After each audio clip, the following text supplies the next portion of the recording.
오늘 설교 제목 다 같이 한번 읽어보시겠습니다. 시작. 네, 그 다음이 원래 뭐예요? 성실과 책임감이 만나면 하나님을 섬기는 진정한 예배자가 된다. 이 긴 거를 간단하게 성실과 책임감이, 그 다음에 문장이 이상하잖아, 그죠? 책임감으로 끝난 것도 아니고 먼저 축복합니다. 성실한 우리 장안의 성도가 되시기를 주님의 이름으로 축복합니다. 아멘. 또 하나님 앞에서 책임감이 넘치는 그러한 복된 성도가 되시기를 주님의 이름으로 축복합니다. 룻기 이제 마지막 시간인데요. 룻기는 사사 시대에 있었던 일이라 1장 1절에서 그렇게 말씀하고 있어요. 사사 시대를 특징 짓는 구절은 이스라엘의 왕이 없으므로 각각 자기 소견에 옳은 대로 행하였더라. 풀어서 설명하면 이스라엘 백성들이 하나님을 왕으로 섬기지 아니해서 자기 마음대로 살더라. 이스라엘 백성들은요, 신정 정치의 나라입니다. 하나님이 다스리는 나라예요. 아멘. 이스라엘 백성은 하나님의 백성이다, 이렇게 성경은 말씀하고 있어요. 그런데 이스라엘 백성들이 하나님을 왕으로 섬기지를 않고 자기 마음대로 사는 그 시대에 유대 땅 베들레헴, 그곳에 보아스라고 하는 사람이 있는데 굉장한 영향력을 미치고 있는 거예요. 에브라다, 그 지역까지도 한 사람이 신앙으로 바로 서니까 그 지역이 하나님 말씀대로 사는 지역이 됐습니다.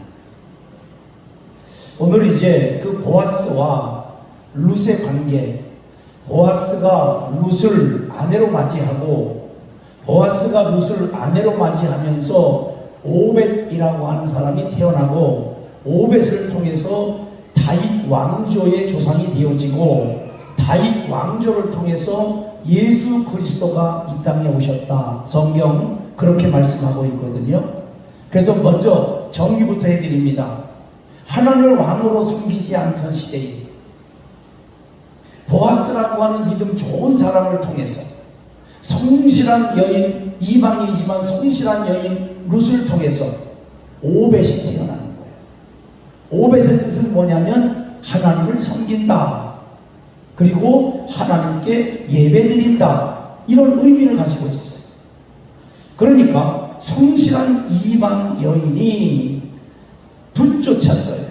사랑하기 때문에 성실하게 시어머니를 모시고 베들레헴까지 왔습니다. 이곳에 와서도 굉장히 성실하게 타양살이 하면서도 성실하게 시어머니를 사랑한 거예요. 그랬더니 그곳에서 그 지역의 풍습대로, 하나님 말씀대로 기업 물을 자가 있었고, 그 기업 물을 자는 그 지역에 영향력이 있는, 거룩한 영향력이 있는 보아스였다. 하나님께서 이 두 사람을 가정을 이루게 하시고 그를 통해서 오벳이라고 하는 아들을 주셨는데, 오벳의 뜻은 예배하는 자, 하나님을 섬기는 자. 아멘. 결론부터 말씀드리면 이렇습니다. 예배하는 자는 누구냐? 예배하는 자는 성실하고 책임감이 있는 자가 예배할 때 하나님은 그 예배를 받으시는 줄로 믿습니다. 이렇게 하나님 앞에 성실하고 책임감 있는 우리 자안의 성도가 되시기를 주님의 이름으로 축복합니다. 뿐만 아니라 하나님께 이 시대에 온전한 예배자가 되시기를 주님의 이름으로 간절히 축복합니다. 이 시대가요, 이 시대의 사고방식, 이 시대의 사상, 이 시대의 생각은 하나님 중심이 아닙니다. 세상은 그래요. 세상은 자기 중심. 그러나 주님이 피로 감추고 사신 교회, 세우신 교회는 하나님 중심이어야 되는 줄로 믿습니다. 예, 성서신학이라고 말하는 성서신학의 핵심이 뭐냐면 하나님이 주권자시다. 아멘. 성서신학의 핵심이 그거예요. 하나님이 주권자시다. 하나님이 왕이시다. 하나님이 창조주시다. 하나님이 예수 그리스도를, 독생자 예수 그리스도를 이 땅에 보내주셔서 구세주가 되셨고, 그를 믿고 아멘으로 순종하는 그 성도들, 그들을 통하여 하나님은 영광을 받으신다. 아멘. 성서신학의 핵심과 같이 우리가 그렇게 하나님께 영광 돌리는 자원의 성도가 되시기를 주님의 이름으로 간절히 축복합니다. 먼저 성실에 대해서 말씀을 드리겠습니다. 룻이 어떻게 성실했나? 지난 시간에 말씀을 드렸듯이 붙쫓았어요.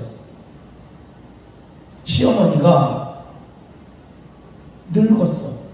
엄마가 얘기했거든. 시어머니가 내가 이 나이에 애를 낳아서 너에게 어떻게 남편을 줄 수 있느냐? 예, 그렇게 할 수 없다. 낳을 수가 없다.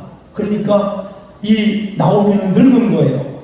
그 나오미를 붙쫓아 사랑하기 때문에 성실하게 대합니다. 그리고 모압 여인이 베들레헴까지, 유대 땅 베들레헴까지 따라갔어요. 소문이 발 없는 소문이 어디 가죠? 천리를 가. 발이 있어야 좀 다닐 텐데 발도 없는 소문이 천리를 가. 동네 소문은 하룻밤만 자고 나면 쫙 터져. 그치요? 베들레헴도 마찬가지예요. 모압 사람, 모압 여인이 젊은 소녀 같은 젊은 애가 지금 나오미를 따라서 베들레헴에 와 있다. 이 소문이 쫙 퍼졌어요. 그 이야기를 들은 사람들은 자기 나름대로 막 해석을 하겠죠. 예, 나오미가 좋다, 나쁘다. 원래는 혼자 오지 왜 이방 여인을 왜 데려오느냐? 이방 여인에 대한, 이방살에 대한 불감을 가진 사람은 또 안 좋은 말로 젊은 사람이 너무 불쌍하지 않느냐, 뭐 별별 소리를 다 했겠지요. 그런데 그곳에 와서도 룻은 자기 어머니를 봉양하는 일에 얼마나 열심인지 몰라요. 아침에 나가서 이삭을 죽기를 시작을 하면 잠시 집에 가서 시어머니 밥 차려 드리고, 그리고 나와서 또 늦게까지 그렇게 일을 하는 룻. 그곳에서 보아스를 만납니다. 다른 밭으로 가지 마라. 이 밭에만 있어라. 혹시 마음에 드는 청년이 있으면 한번 잘해봐라. 예, 아직 어리니까, 젊으니까. 물도 마음대로 먹고 볶은 곡식도 넘치게 줘서 먹고 남을 정도로 그렇게 주면 그것을 다시 애꼈다가 저녁에 시어머니 갖다 드리고, 이렇게 하는 그 모습이 베들레헴 그곳에 다 소문이 퍼지게 된 거예요. 이제 시어머니가 이렇게 말합니다. 딸아, 오늘은 추수를 할 때에 그 주인은 그 들판에서 자요. 들판에서. 그곳에서 추수를 다 해서 담아서 가지고 갈 때까지 거기에 이제 머물러 있습니다. 그것을 아니까 나오미가, 딸아, 오늘은 네가 목욕을 하고 기름을 바르고 의복을 입고 타작마당으로 내려가라. 내려가라는 말은 지형적 의미예요. 이렇게 거기는 경사면이 심하니까 한반한 데서 밭이 있으니까 거기 내려가라. 그리고 그 보아스가 먹고 마시고 잠자리에 들어가거든. 너는 그의 발 밑에 이불을 들고 들어가라. 그가 그렇게 이부자리에 들어가기 전까지는 보이지 말고 숨어 있다가 그렇게 할 때 들어가라. 그러면 어떻게 할 것을 그가 너에게 일러줄 것이다. 그랬더니 성경은 또 이렇게 말씀합니다. 룻이 어머니의 명령대로 이렇게 되어 있어요. 그러니까 어머니의 말씀을 뭘로 받아요? 명령으로 받는 거예요. 명령. 예. 하나님에 대한 신앙, 그것이 룻에게 있어서 그래서 부모를 공경해야 한다라고 하는 것을 그가 알고 있고 배웠기 때문에 그 어머니가 하시는 말씀을 어머니 말씀대로 이렇게 하지 않고 명령대로 그가 행하였더라. 그래서 이제 발치로 들어갔더니 누구냐면 깜짝 놀랐겠지. 누구냐? 그랬더니 당신의 여종 룻입니다. 당신의 옷자루로 나를 덮으십시오. 내가 왜 이렇게 말하는 줄 아십니까? 성경은 이런 길했어요. 당신이 기업 물을 자이기 때문입니다. 당신의 책임이요 당신의 의무입니다. 그러니 당신의 옷으로 나를 덮으십시오. 그랬더니 보아스가 이렇게 말을 해요. 여호와께서 너에게 복 주시기를 원하노라. 아멘. 예. 여호와께서 너에게 복 주시기를 원하노라. 그리고 네가 현숙한 여인인 것을 내가 알고 이 베들레헴 에브라다 이 성읍 사람들도 다 알고 있다. 네가 젊은 자를 따라가지 않은 것 이 사람들이 다 소문으로 알고 있다.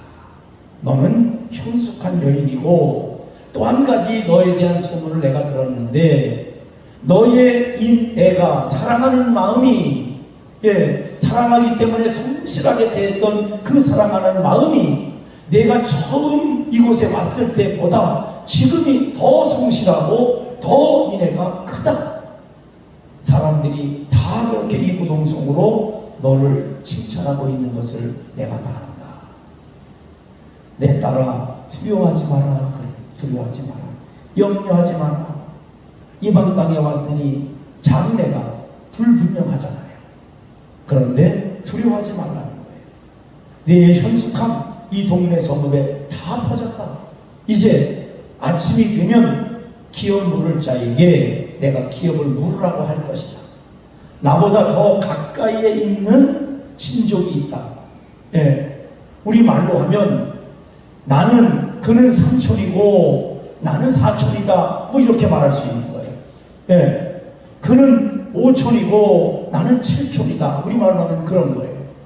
먼저 기업 물을 자가 있는데 그에게 기업을 물으라고 해서 한다고 하면 그렇게 할 것이고 하나님의 뜻이니까. 그런데 그가 만약에 그렇게 하지 않겠다고 하면 내가 이행할 것이다. 그리고 이렇게 말합니다. 여호와의 살아 계심을 두고 내가 맹세한다. 아멘. 보아스의 입에서 나오는 말들은요 다 여호와예요. 다 하나님. 하나님이 너에게 복 주시기를 원한다. 아멘. 예, 내가 여호와의 이름으로 맹세한다. 자기 마음대로 사는 세대 사람들 가운데 보아스는 자기 생각대로 살질 않아요. 예, 자기 생각대로 자기 마음대로 살지를 않습니다. 일전에 레위인의 첩으로 있었던 기므아 사건을 알고 계시지요. 기므아 사람들이 밤새도록 윤관을 해서 그 여인이 죽었잖아요. 그 시대가 그런 시대입니다. 예. 다른 지역 사람이 오면 이렇게 벌떼같이 달려드는 시대예요. 소돔과 고모라를 방불하는 시대예요. 그런데 보아스의 영향력이 있는 베들레헴 에브랏은 달라요. 아니 자기 이불로 이렇게 파고들고 있는 그 소녀를 봐도 보아스는 하나님의 뜻을 구합니다. 하나님의 뜻을 구해요. 하나님께서 너에게 복 주시기를 원하고 질서가 있다. 하나님의 질서가 있는데 먼저 기업 물을 자가 있고 내가 두 번째다. 순서가 있다. 나는 하나님의 뜻에 순서를 지킬 것이다. 그러면서 이 밤에 가다가는 무슨 일을 당할지 모르니까 그곳에서 자고 그리고 내일 아침에 가라. 그러더니 아침에 갈 때 6번 데워졌다. 이게 무슨 뜻이 있을까? 그랬더니 이것은 60파운드 정도 된다 그래요. 60파운드를 킬로그램으로 환산을 하면 약 27kg예요. 겉볼이 27kg예요. 무거워요? 가벼워요? 무겁죠? 무거워. 그것을 이어줬어요. 다 되어서 주고 그리고 가지고 가라. 가서 네가 시어머니를 봉양하는 일에 더 성실하게 잘해라. 그렇게 하고 그가 이국할 수 있을 만큼 27kg 정도를 되어서 그에게 줬고 집에 가니까 이제 시어머니가 이래요. 됐다. 이제 쉬어라. 밖에 나가지 말고 쉬어라. 먼저 이 말씀 가운데 우리가 기억할 것은요. 하나님의 사람은 하나님이 질서의 하나님이시기 때문에 질서를 지켜야 되는 줄로 믿습니다. 아멘. 하나님의 질서를 지켜야 돼요. 내가 하나님 믿습니다 하면서 하나님의 질서를 내 마음대로 어겨서는 안 됩니다. 하나님의 질서 가운데 있는 우리 자안의 성도가 되시기를 주님의 이름으로 간절히 축복합니다. 또 한 가지는 먼저 성실. 룻은요, 어쩌면 그 마음이 맨 처음에 그 마음이 동해서 우리가 신앙생활할 때 마음이 동해서 서원을 하지 않습니까? 서원을 해요. 그런데 시간이 지나가면서 그 서원이 흐려지기도 합니다. 예. 어쩌면 이 룻도 그럴 수 있어요. 그런데 처음의 성실함보다 나중에 성실함이 더 크다. 처음의 사랑보다 나중의 사랑이 더 크다. 너는 현숙한데 그 현숙함이, 너의 성실함이 우리 베들레헴 성읍과 에브라 이 마을에 다 퍼졌다. 아멘. 성실한 여러분 되시기를 주님의 이름으로 축복합니다. 또 한 가지, 질서를 지키는 여러분 되시기를 주님의 이름으로 축복합니다. 아멘. 그 다음 장면은 이제 책임을 다하는 자예요. 책임을 다하는 자.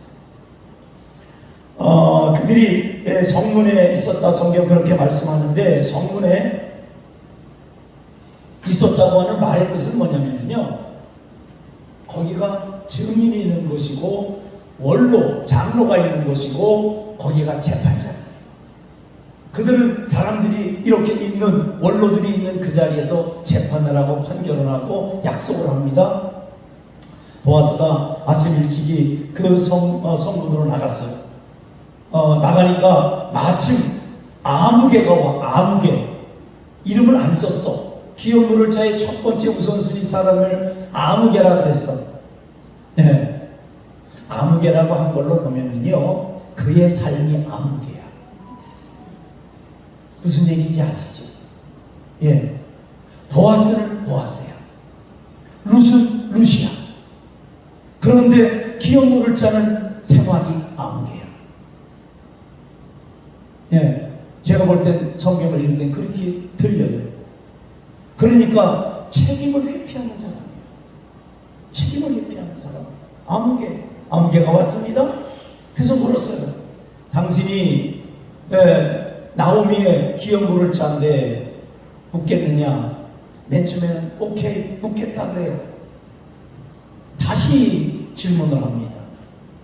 나오미를 따라서 모압 소녀가 왔는데 그를 네 아내로 맞이하고 그 땅을 사서 그 후손에게 주겠느냐? 이렇게 말을 했어요. 기업 묻는 거 거기까지니까. 그랬더니 이 아무개가 못한다 그래요. 내가 못하는 이유는 내가 물질적으로 손해볼 것 같아서 그렇게 할 수 없다는 거예요. 책임 앞에 손해가 되느냐 안 되느냐는 두 번째. 이것이 나의 책임이면 그 책임을 다해야 되는 줄로 믿습니다. 아멘. 예, 손해가 되느냐 안 되느냐를 따지면 아무개가 되는 거예요. 하나님 앞에서 아무개가 되면 안 돼요. 여러분의 이름이 불려져야 되는 줄로 믿습니다. 아멘. 하나님의 생명책에 여러분의 이름이 불려지시기를 주님의 이름으로 축복합니다. 이 첫 번째 아무개가 못한다 그러니까 장로 10명을 불렀어요. 증인을 부르고 거기에서 함께 듣고 있는 그 성읍 사람들에게 이야기를 합니다. 여러분이 증인입니다. 아무개가 기업 묻기를 포기해서 내가 나오미의 기업을 묻겠습니다. 그리고 나오미를 따라온 모압이 그를 아내로 맞이하겠습니다. 나이 차이가 많아요. 나이 차이가 많아요. 예. 룻을 부를 때는 소녀라고 불러요. 그래서 너는 소년의 뒤를 따라다녀라 이렇게 말해요. 보아스가 책임을 져야 하고 기업 물을 자이기 때문에 그가 장로들 앞에서 증인으로 세워놓고 그렇게 선포를 합니다. 그리고서 자기의 물질적 손해가 되는 걸 뻔히 알면서 지난번에 팔아먹었던 그 땅을 다시 사서 나오미에게 줘요. 나오미에게. 그리고 그 두 사람 사이에서 태어난 사람이 있는데 그 이름이 뭐냐면 오벳입니다. 책임을 다하는 사람을 하나님은 세우셨어요. 성실하게 사람으로 성실하게 대하는 룻 이방인이지만 이방 여인을 하나님은 세우셨어요. 그리고 룻의 마지막은 이렇게 기록하고 있습니다. 베레스의 계보는 이러하니 베레스는 헤스론을 낳고 헤스론은 람을 낳았고 람은 아미나답을 낳았고 아미나답은 나손을 낳았고 나손은 살몬을 낳았고 살몬은 보아스를 낳았고 보아스는 오벳을 낳고 오벳은 이새를 낳고 이새는 다윗을 낳았다. 이 계보가 왜 중요한 줄 아느냐? 이 계보가 이방 여인이지만 성실하게 사랑으로 성실하게 대할 때 하나님은 그를 뽑으신 줄로 믿습니다. 다윗왕도 마찬가지예요. 성실하기 때문에 이스라엘의 왕으로 세우셨다. 성경 그렇게 말씀하고 있습니다. 저는 여러분들을 이렇게 축복합니다. 여러분들 주변이 그러면 여러분들이 어디까지 라인을 끊는지는 몰라요. 여러분의 주변이 화성시를 그려도 괜찮아요. 경기도를 그려도 괜찮아요. 여러분의 주변이 보아스와 같이 하나님의 말씀대로 변화시킬 수 있는 하나님의 사람 되시기를 주님의 이름으로 축복합니다. 이 기도 제목이에요. 가정이 그러해야 되고 마을이 그러해야 되고 아멘. 우리는 비봉면이니까 면이 그러해야 되고 물론 읍에 사시는 분도 계셔. 어떻든 나의 생활 반경에서 보아스와 같이 책임을 다하고 의무를 다하고 그래서 하나님의 영향력을 끼칠 수 있는 우리 자원의 성도가 되시기를 주님의 이름으로 간절히 축복합니다. 하나님은요 이렇게 예배가 무너진 그 시대에 예배를 세웠는데 성실한 사랑하고 성실하게 대하는 룻을 통해서 자기의 책임과 의무를 다하는 보아스를 만나게 하시고 이 두 사람이 만나서 태어난 자가 예배자예요. 이 두 사람이 만나서 태어난 자가 하나님을 섬기는 자예요. 이름의 뜻이 그렇게 되어 있어요. 우리가 하나님을 섬기는 자가 되시고 하나님께 진정한 예배자로 이 시대에 살아가시기를 주님의 이름으로 간절히 축복합니다. 기도하시겠습니다. 살아계신 하나님 아버지, 은혜와 사랑 감사함을 드립니다. 두렵고 떨리는 마음, 미래가 불확실한데 시어머니를 따라서 모압에서 베들레헴 그곳까지 따라왔습니다. 그런데 그는 그곳에 타향살이를 하면서도 더 성실하게 더 시어머니를 사랑하면서 사람들이 보기에도 그렇게 보여지고 본인의 마음도 그러할 때 하나님은 보아스를 만나게 하시고 그 두 사람을 통해 오벳 예배자 하나님을 섬기는 자를 태어나게 하시고 그 후손으로 다윗 왕을 허락하시고 그 후대에 예수 그리스도가 오시는 통로가 되게 해주시는 애 진심으로 감사함을 드립니다. 하나님, 오늘 우리는 어쩌면 이방 사람 같고 하나님의 품에서 멀리 떨어져 있는 사람 같다 할지라도 성실한 사람 되게 해 주시옵소서. 성실한 성도가 되게 해 주시옵소서. 책임과 의무를 다하는 성도가 되게 해 주시옵소서. 그래서 이 시대에 하나님을 온전히 섬기는 그러한 영향력이 있는 성도, 하나님께 온전히 예배를 드리는 영향력이 있는 거룩한 자안의 성도가 되게 해 주시옵소서. 인도 역사 축복하실 줄 믿사옵고 우리 주 예수님의 이름으로 감사하며 간절히 기도 올리옵나이다. 아멘.